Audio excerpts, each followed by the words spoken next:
For over 35 years, the router's been my major problem solver and close workshop friend.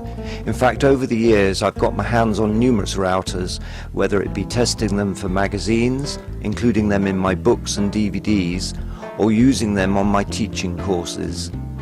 There are many considerations that determine a good router, and of course some are subjective. If you start with a small one and then progress to a larger one, it shouldn't make that first router redundant, as routers take up little space and can be set up for different tasks, such as fixed table routing, in this instance my pendulum routing jig that adds dishes, or edge jointing, or joint cutting.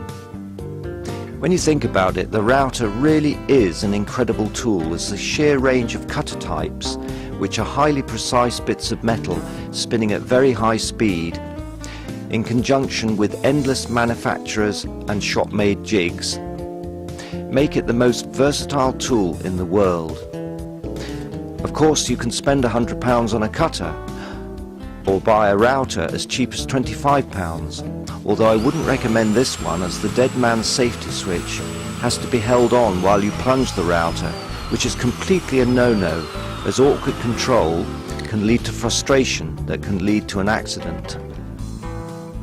So, ease of use and safety have to be priorities, but so also are quietness, plunge stroke, fine depth and fence adjustments, and dust and chippings takeoff.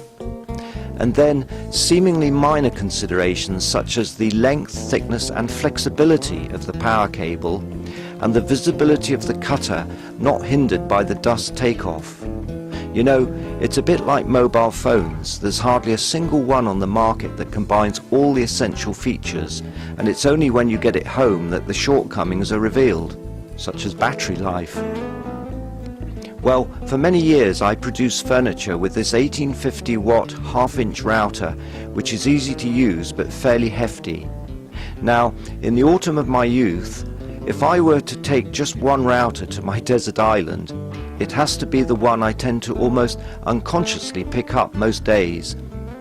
It's only 1100 watt, and it uses a 1/4 or 8mm collet, but it's very nicely built, coming from the legendary Elu stable that DeWalt took over a few years ago. It has a low center of gravity and is very comfortable to use, with the on-off and plunge controls within finger reach and wrist twist. Cutter visibility is good, with the dust cleverly taken off at one of the plunge columns, and above all, it is fairly quiet. There is a certain delicacy to using a router that's not a big beefy brute, and after all, this is the art of woodworking. Yes, I'd probably say that this is my favorite router.